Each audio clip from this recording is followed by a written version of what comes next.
سلام، من هانیه نعمت‌اللهی‌ام. و منم بارانم. امروز قراره درباره چیزی حرف بزنیم که هر کدوممون توی زندگی بهش احتیاج داریم. دوستی و امید. راستش من همیشه فکر می‌کردم امید یه کلمه ساده است.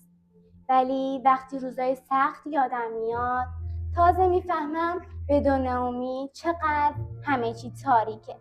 خب باران، به نظر دوستی دقیقاً یعنی چی؟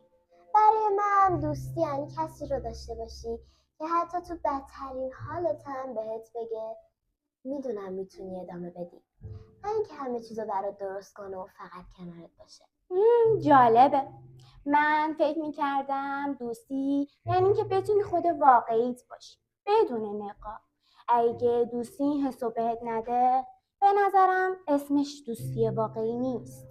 بذار یه چیزی بهت بگم. پارسال که امتحانای سخت داشتیم من خیلی ناامید شدم. حس میکردم نمیتونم از پسش بر بیام. همش میگفتم ولش کن، شکست میخوری. آره یادمه، تو اون روز خیلی بی انرژی بودی. آره، ولی یکی از دوستام اومد و گفت ببین حتی اگه بدم شد تو ارزشمندتر از نمره‌هایی، ولی مطمئنم که میتونی. همون جمله ساده باعث شد دوباره امیدوار شم. دقیقاً. منم یه بار توی مسابقه ورزشی شکست خوردم. خیلی حالم گرفته بود.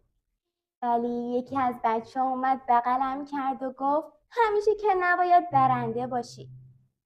اون موقع فهمیدم که شکست آخر دنیا نیست. ولی خب همه چی همیشه خوب پیش نمیره. بعضی وقتا حتی دوستا هم نمیتونن آدم امیدوار کنن. درست میگی.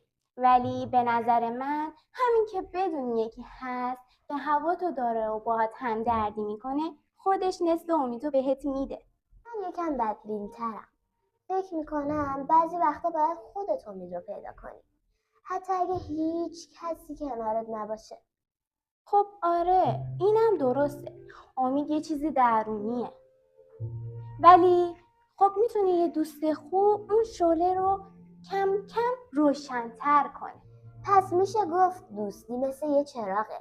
وقتی خاموش میشی میاد و کم کم دوباره روشنت میکنه. و امیدم مثل نفس کشیدن. شاید به چشم نیاد ولی بدون اون نمیتونی ادامه بدی.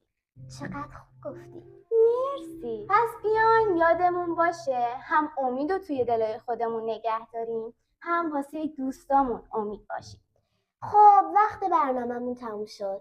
امیدوارم شما هم توی زندگیتون دوستی های واقعی داشته باشید و هیچ وقت امیدتون رو از دست ندید، چون حتی تاریک ترین شب یه روزی تموم میشه.